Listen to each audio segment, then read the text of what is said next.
ربنا لك الحمد حمدا كثيرا طيبا مباركا فيه الله أكبر كثيرا الحمد لله كثيرا سبحان الله بكرة وأصيلا سبحان الله وبحمده عدد خلقه ورضا نفسه وزنة عرشه ومداد كلماته ولك الحمد بالقرآن لك الحمد بالإسلام لك الحمد بأسمائه وهو لك به سميته لك الحمد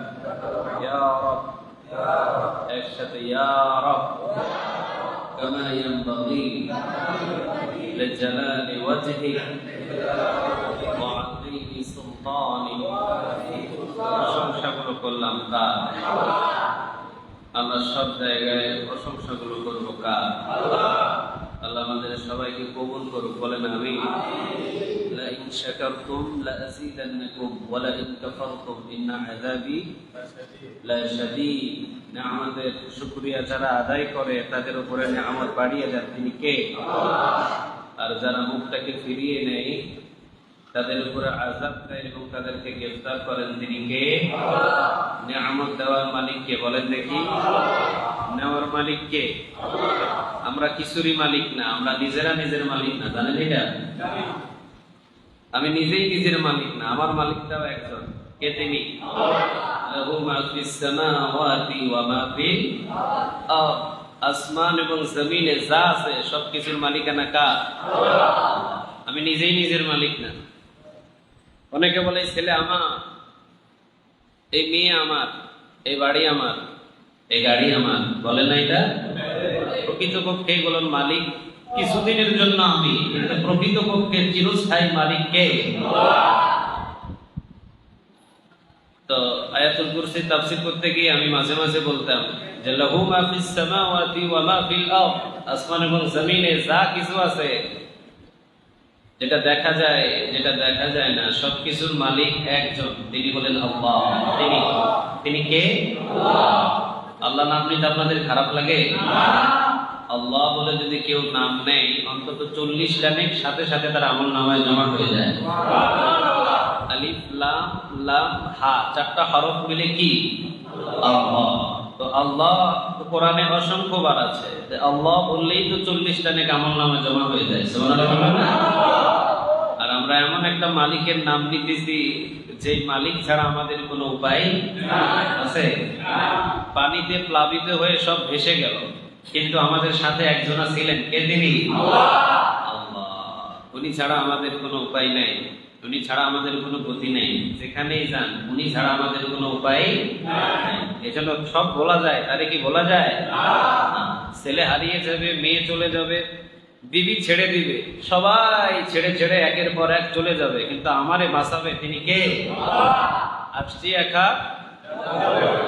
একদিন মাটির ভিতরে হবে ঘর রে মন আমার, কেন বাঁধো দালান ঘর রে মন আমার, কেন বাঁধো দালান ঘর। প্রাণ পাখি উড়ে যাবে পিঞ্জর ছেড়ে, ধরা ধমে সবই রবে তুমি যাবে চলে। বন্ধু বান্ধব যত, মাতা পিতা তারা শত, সকলই হবে তোমার পরে মন আমার, কেন বাঁধো দালান ঘরে মন আমার, কেন বাঁধো দালান ঘর। আওয়াজ দিয়ে বলেন ঠিক না ভাই? ঠিক। সব পড়ে থাকবে, কিছু যাবে না, শুধু আমাদের সাথে একজনা থাকবে, কে তিনি? আর মৃত্যুর মাধ্যম দিয়ে আমরা তার কাছে পরওয়াজ হব, মৃত্যুর মাধ্যম দিয়ে আমরা তার কাছে চলে যাব। কোনো সন্দেহ আছে? কোনো সন্দেহ আছে? মৃত্যু হবে এটা নাস্তিকও বিশ্বাস করে, আল্লাহ যে আছে এটা নাস্তিক বিশ্বাস করে না। নাস্তিক বলে দেয়ার ইজ নো গড, আল্লাহ বলতে কিছু নাই। নাউজুবিল্লাহ বলবেন না? ওদের থিওরি হলো দেয়ার ইজ নো গড, আল্লাহ বলতে কিছু নাই। আসমান একা একাই হয়েছে, জমিন একা একাই হয়েছে, মানুষ একা একাই হয়েছে, সূর্য একা একাই হয়েছে। নাউজুবিল্লাহ নাই? এগুলো চালানোর জন্য যে একজন মালিক আছে, নাস্তিকরা বিশ্বাস করে না। কিন্তু এই নাস্তিককে যদি জিজ্ঞাসা করা হয়, আচ্ছা তুই বল তো তুই মারা যাবে কিনা, কয় হ্যাঁ আমারে মরতে হবে। এইটা হে বিশ্বাস করে, আমারে মরতে হবে। মৃত্যু থেকে আমি নাস্তিক হইলেও আমারে বাঁচানোর কেউ নাই, মরতে হবে। কিন্তু নাস্তিক আল্লাহরে বিশ্বাস না করলেও মৃত্যুরে বিশ্বাস করে কি করে না? মৃত্যুরে বিশ্বাস করে। কুল নবী আপনি বলে দেন, ইন্নাল মাউতাল্লাযী তাফিরুনা মিনহু ফাইন্নাহু মুলাকিকুম। তোমরা পলায়ন করেও কোথাও বাঁচতে পারবা না। কোথায় যাইবা? পৃথিবীর যে কোনো স্থানে যাও, ওই জায়গা থেকে তোমাদেরকে মৃত্যু তালাশ করে খুঁজে বাহির করে অন্ধকার কবরের ভিতরে ঢুকিয়ে দিবে। এই অধিকারটা কার? কোথাও যায় বাঁচা যাবে না। বাঁচা যাবে? কথা বললেন বাঁচা যাবে? কোথাও যায় আপনি বাঁচতে পারবেন না। এই জন্য মৃত্যু এমন একটা জিনিস যেখান থেকে বাঁচা যায় না, যেখান থেকে পলায়ন করে কোথাও গিয়ে লুকায়িত করে দিনের পর দিন রাতের পর রাত জীবন যাপন গড়া যায় না। যেদিন আসবে তো আসবে। ইদা জা আজালুহুম লা ইস্তাখিরুনা সাআতাও ওয়া লা ইস্তাকদিমুন। আজাল একটা সময় আছে, নির্ধারিত একটা ঘন্টা আছে, আজাল যাকে বলা হয়। এই নির্ধারিত একটা ঘন্টা, এই ঘন্টাটা যেদিন আল্লাহ বাজিয়ে দিবে, ওই দিন পৃথিবীর কোন শক্তি আর আপনাকে এক কদম পা ফেলার মতো অধিকার দিতে পারে না। প্রশাসনিক যত শক্তি আছে সমস্ত শক্তি দিয়ে যদি আমারে ঘেরাও করে রাখে, আর মালাকুল মউত যদি আইসা আমারে যদি ঘন্টাটা বাজায় দিয়ে নিয়ে যেতে চায়, প্রশাসন আমারে রাখতে পারবে না? কথা বললে কেন? রাখতে পারবে না। এই সুযোগটা নাই। এই জন্য আপনি যেখানেই থাকেন মরতে হবে। মৃত্যু আমাদের নির্ধারিত। তাহলে চলেন না আল্লাহর গোলামি করতে করতে মারা যায়, এটাতে কি কোনো ক্ষতি হবে? কথা বলেন, ক্ষতি হবে? জুমার নামাজে আমরা এসেছি নিজেকে বাঁচানোর জন্য। এতক্ষণ পর্যন্ত সিএনজি ড্রাইভিং করেছেন, ওইটা পরিবারের জন্য। চাকরি করেছেন, ওটা পরিবারের জন্য। ব্যবসা করেছেন, ওটা পরিবার ফ্যামিলির সদস্যদের জন্য। মসজিদে এসে নামাজ পড়ছেন নিজের জন্য। অনেক বোকা মানুষ আছে, এই নিজেরটাই ভুলে যায়। নাই? কথা বলেন নাই? নিজেরটা ভুলে যায়। এ কেমন বোকা এটা? আমি বুঝি না। সবাইরে খাওয়ালেন, আপনি খাইলেন না, আপনি খাওয়ার কথা ভুলে গেছেন, এমন মানুষ আছে না? এটা নাই, ওইটা আগে। রান্না নামানোর আগে আগে ওইটা সারায় দেয়, ওইটা আগে। কিন্তু ব্যবসা পরিবারের জন্য, সিএনজি ড্রাইভিং পরিবারের জন্য, চাকরি পরিবারের জন্য, সবার জন্য আপনি করলেন। নিজের যে কাজটা এটাই ভুলে গেছেন আপনি। তা আপনার মতো বোকা কি পৃথিবীতে একটাও আছে? আর নাই। ফজরের নামাজের আযান হলো মসজিদে, আস-সালাতু খায়রুম মিনান নাওম। ঘুম থেকে নিশ্চয়ই নামাজটা সবচাইতে দামি। নামাজটা উত্তম নাকি ঘুম উত্তম? বলেন। নামাজ নাকি ঘুম? নামাজের চাইতে উত্তম পৃথিবীর আর কোনো জিনিস নাই। সুবহানাল্লাহ বলেন। কারণ মুমিন যখন নামাজে দাঁড়িয়ে যায়, নবী বলেন মুমিন যখন নামাজে দাঁড়ায় আল্লাহু আকবার বলে যখন একটা সিজদা দেয়, সিজদা দিতে দেরি হয়, আল্লাহ রাব্বুল আলামিন বলেন মুমিন বান্দার সিজদার মাঝখানে কোনো পর্দা থাকে না। সুবহানাল্লাহ। আগামীকাল বাড়িতে যাই কই। তাহলে বেশি বেশি সিজদারে পছন্দ করেন তিনি কে? সিজদা বেশি দিবেন। এই জন্য দিনের ভিতরে আপনি দেখেন ফজরের নামাজে 2 রাকাত ফরজ। 2 রাকাত পড়তে হলে 4টা সিজদা। যোহর নামাজে যদি 4 রাকাত ফরজ পড়েন 8টা সিজদা, এরপরে আসরের নামাজে আবার 8টা সিজদা। মূলত 17 রাকাত ফরজে 17 দুগুণ কত হয় বলেন? 17 দুগুণ 36, 34টা সিজদা দিলেন। এই 34টা সিজদা যে দিলেন আপনি দুনিয়ার ভূমিতে প্রতিদিন অন্তত যদি 34টা সিজদা হয়, 34 বছরে না জানি কত হাজার সিজদা। সুবহানাল্লাহ। কিয়ামতের ময়দানে যদি একজন মুমিন বান্দা যার নামাজ কাজা নাই, ওই বান্দাটা যদি আল্লাহ রাব্বুল আলামিনের দরবারে দাঁড়িয়ে যদি বলে দানের হিসাব বাদ দিলাম, মায়ের খেদমতের হিসাব বাদ দিলাম, সাদাকার হিসাব বাদ দিলাম। ও রব্বে কারীম, যেদিন থেকে আপনি আমার নামাজটা আমার উপরে দায়িত্ব ফরজ করে দিয়েছেন, ওই দিন থেকে মৃত্যু পর্যন্ত আমি একটা সেজদাও কাজা করি নাই। আগে আপনি নামাজের হিসাবটা নেন। আল্লাহ বলবে, বান্দারে, নামাজের হিসাব তো হয়ে গেছে, আর কোনো হিসাবের দরকার নাই, বিনা হিসাবে জান্নাতে চলে যা। সেজদার চাইতে দামি কোন ইবাদত আর পৃথিবীতে খুঁজে কোথাও পাওয়া যাবে না। সবচাইতে দামি হলো ইবাদতটা হলো সেজদার মাধ্যমে। সুবহানাল্লাহ বলবেন না? এই জন্য যে ইবাদতটা দামি, এই ইবাদতটা ঘন্টার পর ঘন্টা আমাদেরকে দায়িত্ব দিয়েছেন তিনি কে?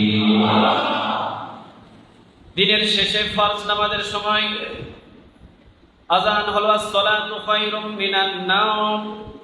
উঠে যাও, তাড়াতাড়ি ওঠো, ঘুম থেকে ওঠো, কারণ ঘুম থেকে নামাজ উত্তম, সে নামাজে দাঁড়াও। একটু পর আবার যখন সূর্যটা মাথা বরাবর এসেছে, আবার যখন নামাজে আযানের মাধ্যমে নামাজের দিকে ডাকার হুকুমটাও দিয়েছেন তিনি কে? নামাজ। যখন না যেতেই আসর, আসর না যেতেই মাগরিব, মাগরিব না যেতেই এশা, এশা পড়ে ঘুমানোর পর আবার একটু পরে কিছুক্ষণ পর আবার ফজর। সুবহানাল্লাহ বলবেন না? সবথেকে দামি নামাজ। এই নামাজটা সেকেন্ডে সেকেন্ডে, মিনিটে মিনিটে, ঘন্টার পর ঘন্টা আল্লাহ বলতেছে, একটু পর পর আমি তোমাকে ডাকতেছি, আসো। কোন কোন বর্ণনা এসেছে যোহর নামাজ পড়লেন, যোহর থেকে আসরের নামাজ, এই যে মাঝামাঝি 2 থেকে 2.5 ঘন্টা সময় যদি কোনো গুনাহ হয়ে যায়, নবী বলেন যোহর নামাজ থেকে আযান দিয়ে নামাজ পড়ার পর বাগির হয়েছে বান্দা, আসরের নামাজের আগ মুহূর্তে এমন একটা গুনাহ হয়ে গেছে বান্দা, আসরের নামাজের সিজদা দেওয়ার মাঝখান দিয়ে যোহর নামাজের এই মাঝখানের গুনাহটারে মাফ করে দিয়েছেন তিনি কে? কোন কোন মুফাসসির বলেন প্রতিদিন মুমিন বান্দাকে 5 বার গোসল করানো হয়। সুবহানাল্লাহ বলেন। কয়বার? কথা বলেন, কয়বার? আমরা প্রতিদিন গোসল করি কয়বার? একবার করলে এনাফ, যথেষ্ট, আর কোনো প্রয়োজন নাই গোসলের। কিন্তু নবী বলেন প্রতিদিন একজন মুমিন বান্দাকে আল্লাহ রাব্বুল আলামিনের রহমতের ফেরেশতাগুলো মনে করবেন 5 বার গোসল করাই, পরিষ্কার পরিচ্ছন্ন পানি দ্বারা। এই 5 বার গোসল করানোর অর্থই হলো ওই মুমিন বান্দাকে 5 বার গোসল করায়া 5 বার পবিত্র প্রতিদিন রাখেন তিনি কে? তাহলে যে বোকা সে নামাজ পড়ে না, যে বোকা সে নিজেরটাই ভুলে গেছে।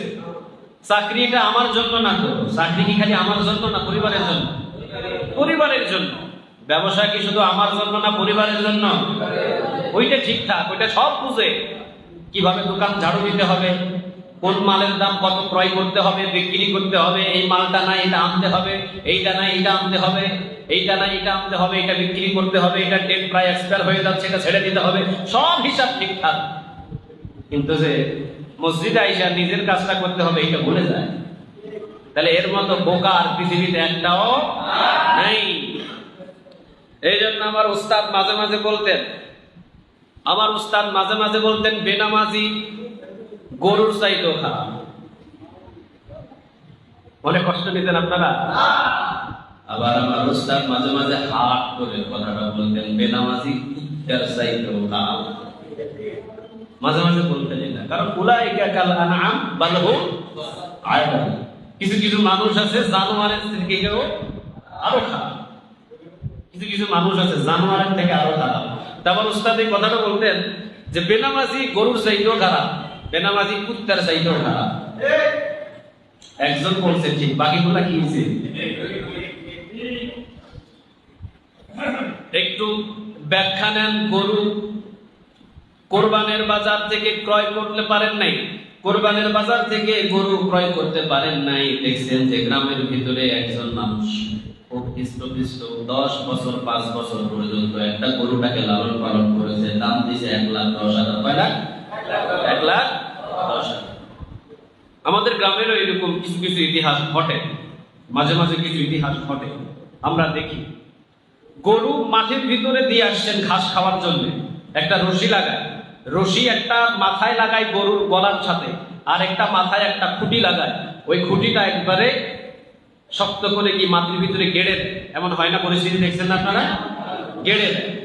মালিক সন্ধ্যাবেলা গরুটা নিয়ে আসবে, কিন্তু মালিক যে কোনো কারণে যাইতে পারে নাই।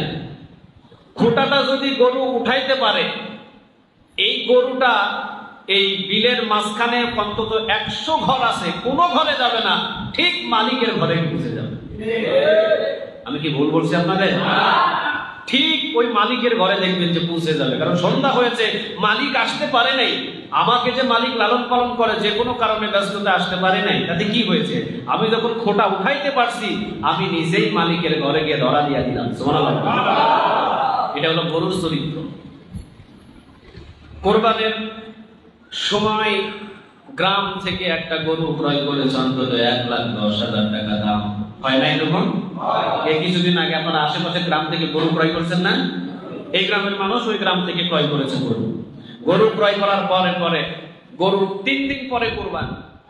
এখন এই যে মানুষটা কোরবানি দেবে, এদের তো আর এরকম গরু রাখার কোনো আলাদা কোনো ঘর থাকে না, উঠানের ভিতরে বাঁধছে গরুটা শক্ত করে। কিন্তু গরুটা যেভাবে বাঁধার দরকার এইভাবে বাঁধতে পারে নাই, স্পার্ট না। গরুটা লালন পালন করার জন্য স্পার্ট মানুষের দরকার। হে তো লই আইছে মাত্র 3 দিনের জন্য, এ তো গরু লালন পালন করে না, বাঁধছে, শক্ত হয়নি।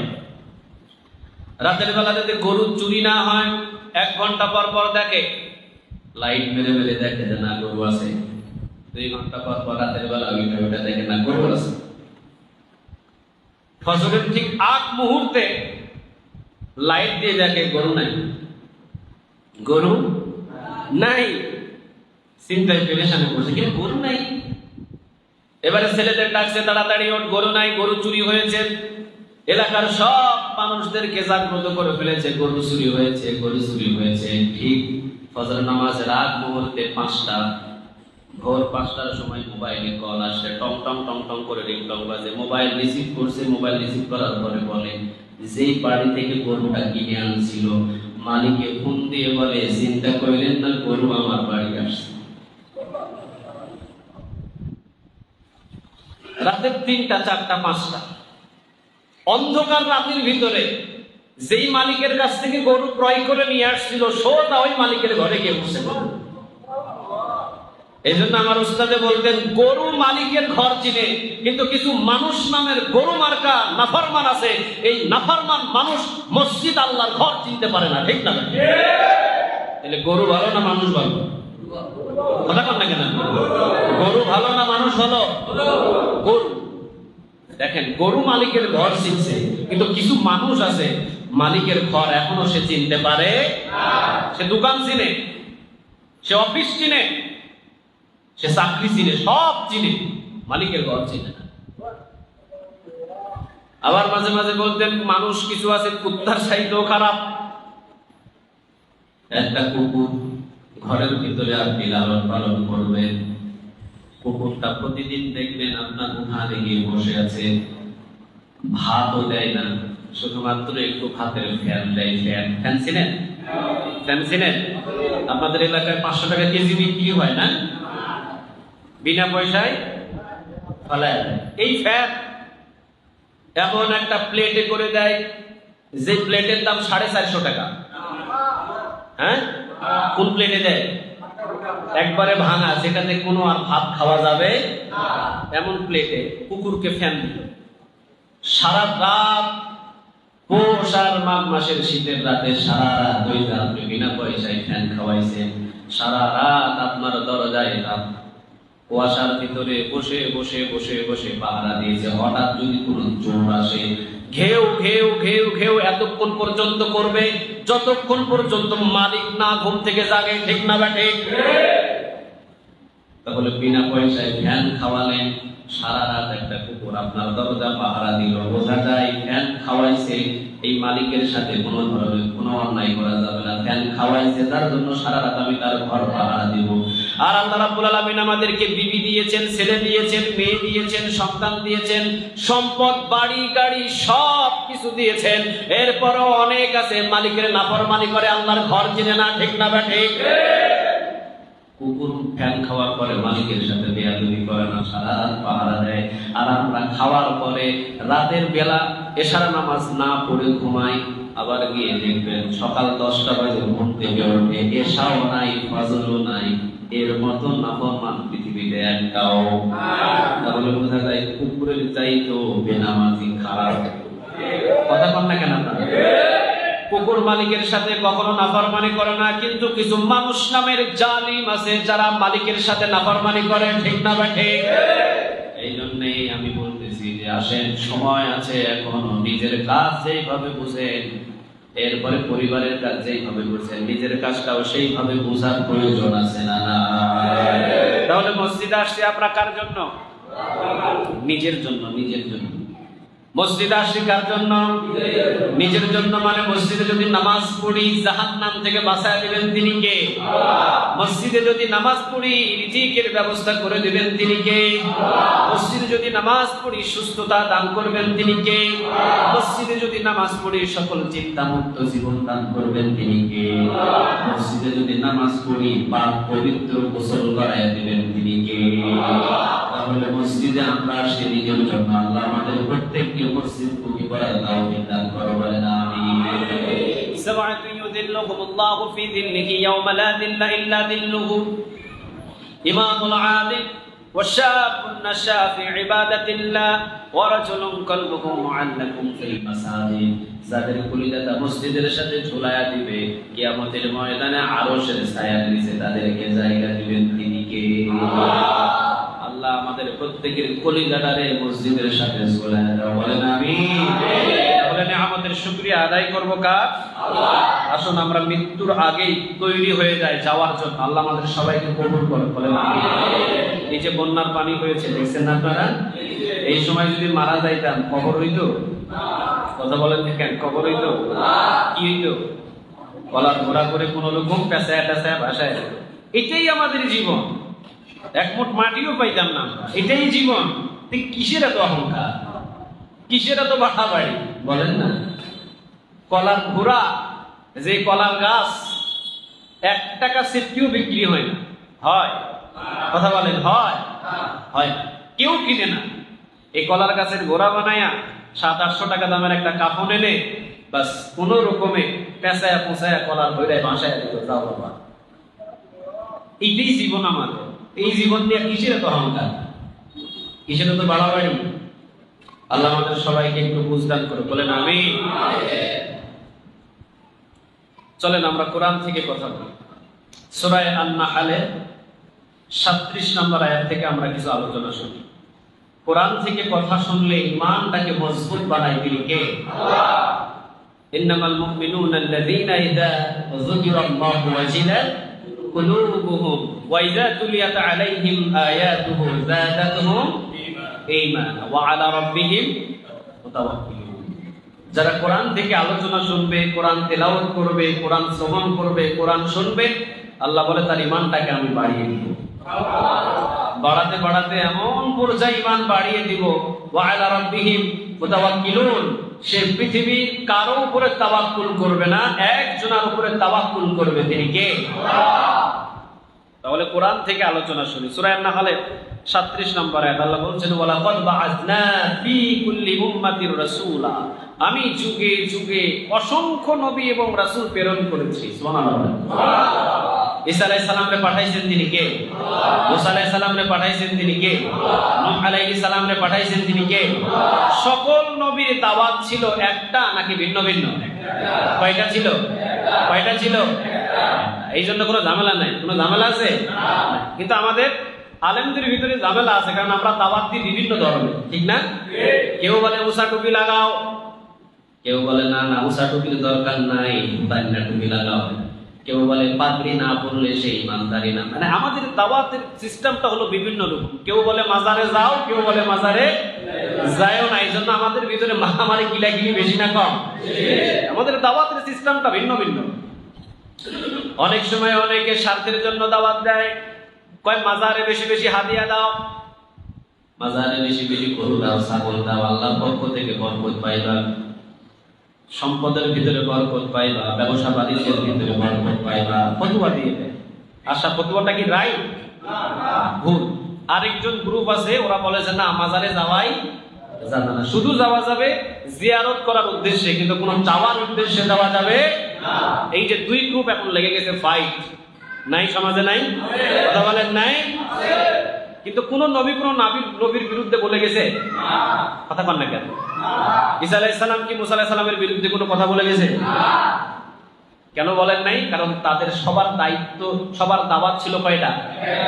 লা ইলাহা ইল্লাল্লাহ, আল্লাহ ছাড়া কোনো মাবুদ নেই, আর আমি ছিলাম আল্লাহর পরিতপক্ষে প্রেরিত রাসূল। বাস এতটুকুই তাদের দাওয়াত ছিল। কিন্তু সকল নবীদের দাওয়াত ছিল কয়টা? এই জন্য আল্লাহ রাব্বুল আলামিন বলছেন ওয়ালা কদ বাআসনা ফি কুল্লি উম্মাতির রাসূলা, আমি যুগে যুগে আল্লাহ রাব্বুল আলামিন অসংখ্য নবী এবং রাসূল দুনিয়াতে পাঠিয়েছি। কত নবী পাঠিয়েছি, কত রাসূল পাঠিয়েছি, এটার কোন হিসাব আমাদের কাছে নাই। কেউ বলে 1,40,000, কেউ বলে 2 লক্ষ। আছে না এরকম? শুনছেন না আপনারা? 1 লক্ষ কত হাজার? 24,000। আবার মাঝখানে লাগায় অথবা 2,40,000। আচ্ছা, আমারে যদি আপনারা যদি কেউ প্রশ্ন করে ভাই আপনার বয়স কত, আপনি বললেন 25 কি 75, এটা কি হইল? 25 কি 75 এটা কি হতে পারে? 25 কি 26 হতে পারে, বা 25 কি 26, 27 হতে পারে। 25 কি 75 হতে পারে? 1,24,000 অথবা 2,40,000। মাঝখানে কয় লাখ ব্যবধান? কয় লাখ ব্যবধান? 1 লাখ ব্যবধান। এই জন্য একদম লিগেল কথাটা হলো অসংখ্য নবী, অসংখ্য নবী। 2,24,000 হতে পারে, 1,24,000 হতে পারে, আবার কমও হতে পারে, বেশিও হতে পারে। অসংখ্য নবী বললে আমার মনে হয় এটাই সবচাইতে ভালো হয়। তাহলে অসংখ্য নবী রাসূলের কথা বলেছেন তিনি কে? অসংখ্য নবী রাসূল আসছেন। যদিও কোরআনে আমরা মাত্র 25 জন নবীর নাম পাই। কয়জন?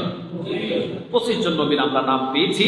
25 জন ছাড়া আমাদের কোনো নবীর নাম আর জানা নাই। তবে অসংখ্য নবী রাসূল দুনিয়াতে পাঠিয়েছেন কে? তিনি। এই জন্য আল্লাহ বলেছেন ওয়ালাকাদ বাআসনা ফি কুল্লি উম্মাতিন রাসূলা আন ইউবুদুল্লাহ ওয়াজতানিবুত তাগুত। পড়েন আল্লাহু আকবার।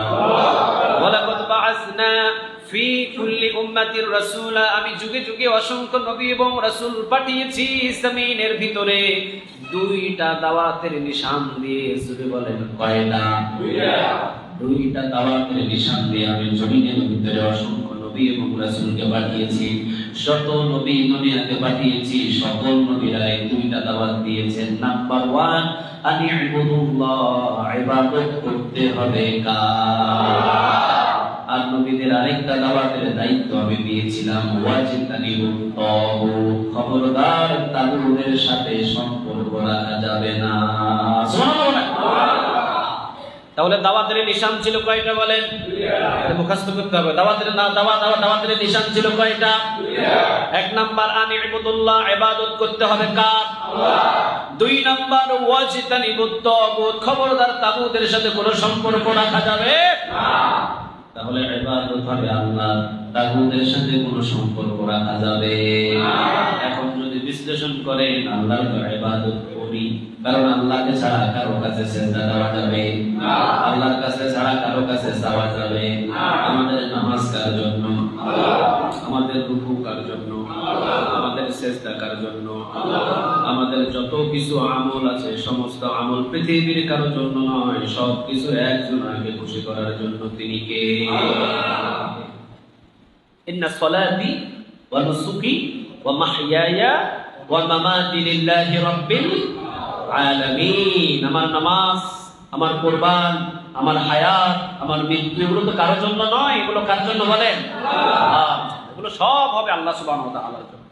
এই জন্য আল্লাহ রাব্বুল আলামিন বলছেন ওয়ালাকাদ বাআসনা ফি কুল্লি উম্মাতির রাসূলা, আমি যুগে যুগে যত নবী এবং রাসূল পাঠিয়েছি, যুগে যুগে যত নবী এবং যুগে যুগে যত রাসূল পাঠিয়েছি, যুগে যুগে নবী এবং রাসূলগুলো দাওয়াত দিয়েছেন 2টা। 1 নাম্বার আনি ইবুদুল্লাহ, আল্লাহর ইবাদত করো। 2 নাম্বার ওয়াজতানিবুত তাগুত, তাগুতের সাথে সম্পর্ক রেখো না।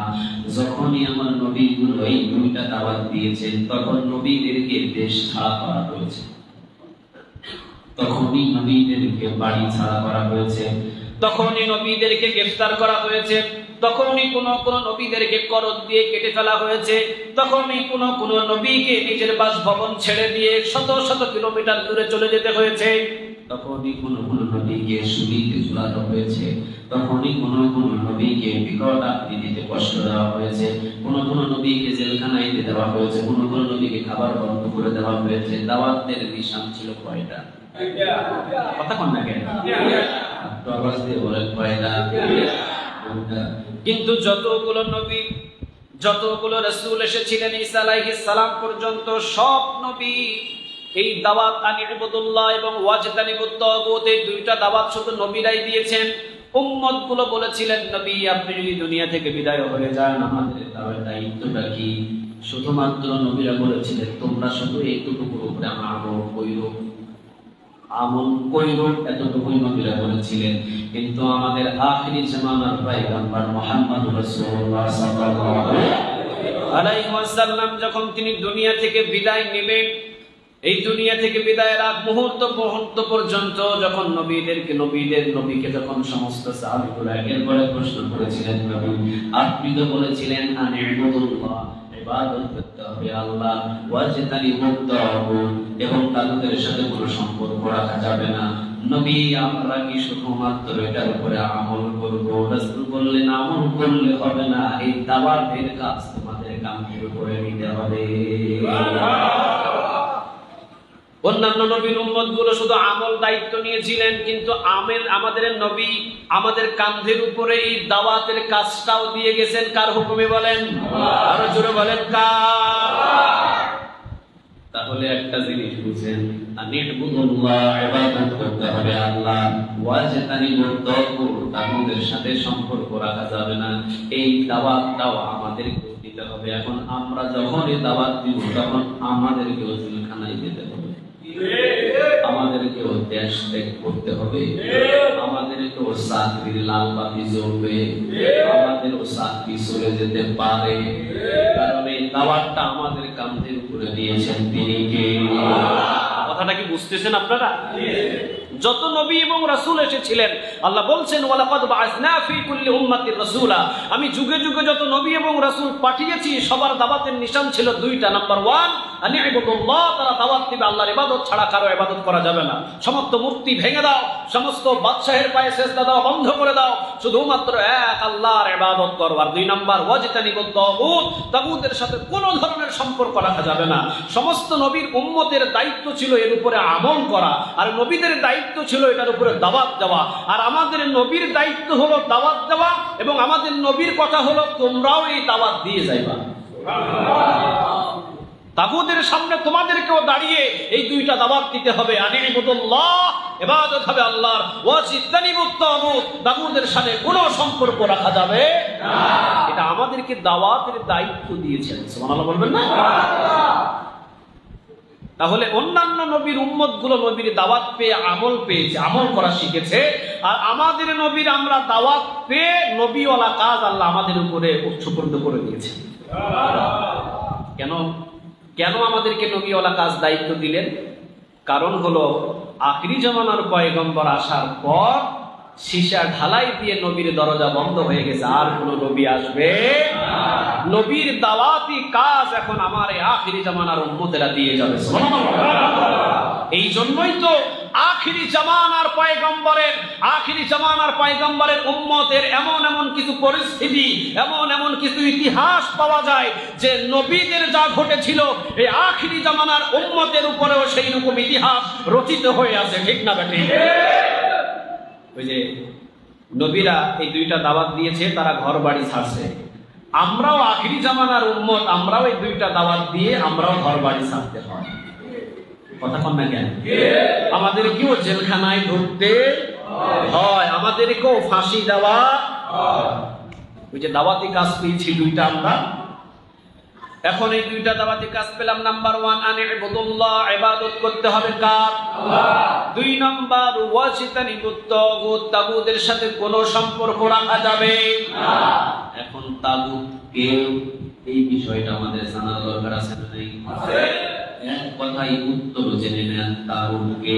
তাগুত সে যে ক্ষমতা পাওয়ার পরে কোরআনটাকে ভুলে যায়, যে ক্ষমতা পাওয়ার পরে আল্লাহর বিধানটাকে ভুলে যায়, যে ক্ষমতা পাওয়ার পরে আল্লাহর কোরআন দিয়ে দেশ চালাতে হবে ভুলে যায়, ক্ষমতা পাওয়ার পরে নিজের ইচ্ছা অনুযায়ী আইন বানায়, ওই আইন আবার মানুষদের উপরে মানার জন্য চাপ সৃষ্টি করে, এইটাই তাগুত।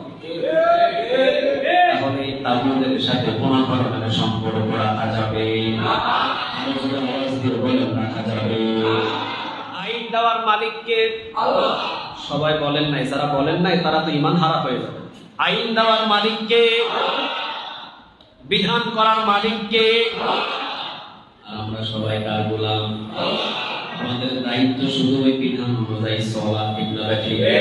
কিন্তু আইন করার অধিকারটা সুবহানাল্লাহ বলবেন না? আল্লাহর দায়িত্ব হলো আইন বানানো, আল্লাহর দায়িত্ব হলো বিধান তৈরি করা, আর আমাদের দায়িত্ব হলো ওই বিধান অনুযায়ী চলাফেরা করা, ঠিক না? কিন্তু আমরা দায়িত্ব নিছি বিধান বানানোর, আমরা দায়িত্ব নিছি আইন বানানোর। এই যখন আমরা আইন বানানোর দায়িত্ব নিয়েছি তখন আমরা হয়ে গেছি তাগুত। আর আমাদের এই তাগুত থেকে দূরে থাকতে বলেছেন তিনি কে? আল্লাহ। ফেরাউন ছিল তাগুত। ফেরাউন কি ছিল? তাগুত। কারণ ফেরাউন নিজে আইন বানাতো, ওই আইন আবার মানুষদের উপরে মানার জন্য হুকুম ছুড়ে দিত, না মানলে গরম তেলের ভিতরে ছুড়ে ফেলত। এইটা ছিল ফেরাউন। তাহলে ফেরাউন কি ছিল? তাগুত। ফেরাউন কি ছিল? তাগুত। নমরুদ ছিল তাগুত। নমরুদ নিজে আইন বানাতো, ওই আইন বানানোর পর ওই আইন মানুষদেরকে বলতো তোমরা মানো। মানুষ যখন না মানতো তাদেরকে হত্যা করা হতো, জেলখানায় পাঠানো হতো। যতদিন পর্যন্ত ফেরাউনের আইন না মানতো ততদিন পর্যন্ত ফেরাউন তাদের উপরে অচরণভাবে আক্রমণ করত। এই আইন বানাতো ফেরাউন, নমরুদ। এই জন্য আল্লাহ বলেছে যে জমিনে বসে আইন বানায় তারা তাগুত। তারা কি? তাগুত। তাদের কাছ থেকে দূরে থাকতে বলেছেন তিনি কে? তাহলে যারা ক্ষমতায় বসার পরে আল্লাহর কোরআনের আইন বাস্তবায়ন করতে চায় না, যারা ক্ষমতায় বসার পরে আল্লাহর আইন বাস্তবায়ন করতে চায় না, যারা ক্ষমতায় বসার পরে কোরআনের বিধান বাস্তবায়ন করতে চায় না, যারা ক্ষমতায় বসার পরে কোরআন দিয়ে দেশ চালাতে চায় না, কোরআন দিয়ে বিচার পাঠশালা চালাতে চায় না, তাদের সাথে কোনো সম্পর্ক রাখা যাবে না, যাবে না, যাবে না, ঠিক না? সোজা কথা। আপনি যেটাই করেন, যেই দলই করেন, এটা আপনার ব্যক্তিগত ব্যাপার। কিন্তু যেই দল ক্ষমতায় গেলে কোরআনটাকে সংবিধান অনুযায়ী কোরআনের বিচার পার্লামেন্ট আইন চালু করতে চায় না, সে তাগুত, তার সাথে আমার কোনো সম্পর্ক নাই, সে যাই হোক। এটা হলো কোরআনের আয়াতের তাফসীর। তাহলে যত যত নবী এবং রাসূল দুনিয়াতে পাঠিয়েছেন, সমস্ত নবী এবং রাসূলদেরকে দাওয়াতের নিশান দিয়েছিলেন কয়টা? এক নাম্বার আনিবুদুল্লাহ, ইবাদত করতে হবে কার? আল্লাহ। দুই নাম্বার ওয়াজিতানিবুত তাগুত, তাগুতের সাথে কোনো ধরনের সম্পর্ক রাখা যাবে না। তাহলে এক কথায় তাগুত আমরা জেনে নিলাম, তাগুত সে যে ক্ষমতা পাওয়ার পরে আল্লাহর কোরআনকে ভুলে যায়। তাগুত সে যে ক্ষমতা পাওয়ার পরে আল্লাহর বিধানকে ভুলে যায়, যে ক্ষমতা পাওয়ার পরে আল্লাহর কোরআনের আইন, আল্লাহর বিধান ভুলে গিয়ে নিজের ইচ্ছা অনুযায়ী আইন বানায়া ওই আইন আবার জমিনের উপরে মানুষদেরকে মানার জন্য চাপ সৃষ্টি করে, না মানলে জেল দেয়, জুলুম করে, ফাঁসি দেয়, আইনা ঘরে নিয়ে যায়। বুঝতে হবে তারা তাগুত, তাদের সাথে কোনো সম্পর্ক। এখন আপনি নিজে বেছে নেন যে আপনি কার সাথে সম্পর্ক করবেন। আপনি নিজে বেছে নেন। কপাল কালো করে ফেলবেন, সেজদা দিয়ে কপাল কালো করে ফেলবেন, অথবা যেভাবে হোক খুশি খুশি কপাল কালো করে কিয়ামতের ময়দানে উঠলেও লাভ হবে না। কেননা নবীদেরকে এই দুইটা দাওয়াত দিয়ে কোটি লক্ষ লক্ষ নবীদেরকে দুনিয়াতে পাঠাইছেন তিনি কে? আল্লাহ। এত সোজা না। নবীরা আসি নবীর বাপ দাদার গল্প করতে আসে না, আসছে নাকি? কথা বলেন না কেন? রাসূল কি কোনোদিন বলছে আমারে চিনো? আমি কে? আমি মুহাম্মদুর রাসূলুল্লাহ বলছি কোনোদিন? রাসূল বলে নাই, নিজের পরিচয় কখনো দেন নাই রাসূল। রাসূল শুধু বলেছেন আনিবুদুল্লাহ, আল্লাহর ইবাদত করো, লা ইলাহা ইল্লাল্লাহ, আল্লাহ ছাড়া কোনো মাবুদ নাই। কার পায়ে সিজদা দিচ্ছ তোমরা? কাঠ খড়ি দিয়ে যে মূর্তি বানিয়েছো, মূর্তির পায়ে সিজদা দিচ্ছ, এই মূর্তির পরিণতি হলো আগুনের ভিতরে লাকড়ি ছাড়া আর কোনো এদের দিয়ে কোনো উপকার হয় না। রাসূল ওই সময় দাওয়াত দিয়েছেন। যখন আবু জেহেল, আবু লাহাব, উতবা, সাইবা মানে মক্কার যত বড় বড় নেতা, সব নেতারা ওই কাঠকড়ির উপরে যখন সেজদায় লুটিয়ে পড়তো, ওই সময় রাসূল দাওয়াত দিয়েছেন আনিবুদুল্লাহ, শুধুমাত্র ইবাদত করো আর তোমরা যার পায়ে সেজদা দাও এদের শুধুমাত্র একটা কাজ হবে, এদেরকে দিয়ে লাভ হবে, সেটা হলো লাড়কি চুলার ভিতরে ঢুকাইয়া হয়তো 1 কেজি চালের ভাত রান্না করা যাবে, বাস এতটুকুই তোমরা তাকে সেজদা দিচ্ছ। এর পাওয়ার, এর চাইতে এর পাওয়ার আর বেশি কিছু হতে পারে না। ওই সময় নবী যখন দাওয়াত দিলেন, রাসূলকে সবাই গ্রহণ করে নিয়েছিল না? কথা বলেন না কেন? রাসূলের দিকে থুতু নিক্ষেপ করেছিল, রাসূলের দিকে পাথর নিক্ষেপ করেছিল, রাসূলকে 3 বছরের বেশি জেলখানায় রেখেছিল, খাবার বন্ধ করে দেওয়া হলো। শেষ পর্যন্ত রাসূল সাল্লাল্লাহু আলাইহি সাল্লাম মক্কা ছাড়তে বাধ্য করা হলো। নিজের ঘর ছেড়ে দিলেন, নিজের বাড়ি ছেড়ে দিলেন, চলে গেলেন কোথায়? কোথায় গেলেন? মদিনায়। মদিনাবাসী যারা রাসূলকে গ্রহণ করলেন তারা হয়ে গেলেন একটা জান্নাতি পুরুষ। আমি মদিনায় গেলাম এই যে কয়েকদিন আগে, তাই হয়ে গেছে। মদিনাতে গেলাম, আমি যখন রাসূলের রওজার দরজার পাশে দিয়ে হাঁটছিলাম, আমার নাকের ভিতরে এমন একটা সুঘ্রাণ এসেছে যা পৃথিবীর কোনো জায়গায় আমি এত সুন্দর সুঘ্রাণ পাই নাই। সেই জায়গায় থাকতে ইচ্ছে করছিল, কিন্তু থাকা তো সম্ভব নয় যদি আল্লাহর পক্ষ থেকে কোনো ফায়সালা না আসলে কিভাবে থাকবেন আপনি? আল্লাহ রিজিক রেখে রাখছে বাংলাদেশে, আপনি ওখানে থাকলে কি রিজিক পাবেন? অসম্ভব ব্যাপার। যদি উপরে ফাইসালাটা করা যাইতো যে মদিনা থেকে আর দূরে কোথাও সরায় না, তাহলে ওখানে থাকা সম্ভব ছিল। রাসূল যেখানে পা দিয়েছেন সেখানে ফসল ফলেছে, রাসূল যেখানে পা দিয়েছেন সেখানে স্বর্ণের মতো দাম হয়ে গেছে। ওয়ামা আরসালনাকা ইল্লা রাহমাতাল লিল আলামিন। রাসূল যেখানে রহমত সেখানে, রাসূল যেখানে বরকত সেখানে। সুবহানাল্লাহ। সেখানে থাকতে ইচ্ছা হইলেও থাকা সম্ভব নয়। আলবানিয়া থেকে একটা ঘটনা মনে পড়ছে, ওখানে আমি গল্প শুনলাম তাদের কাছ থেকে। আলবানিয়া থেকে এক যুবক, এটা নেটেও আছে, আলবানিয়া থেকে 136 বছরের এক যুবক আলবানিয়া শহর থেকে মদিনাতে এসেছিলেন।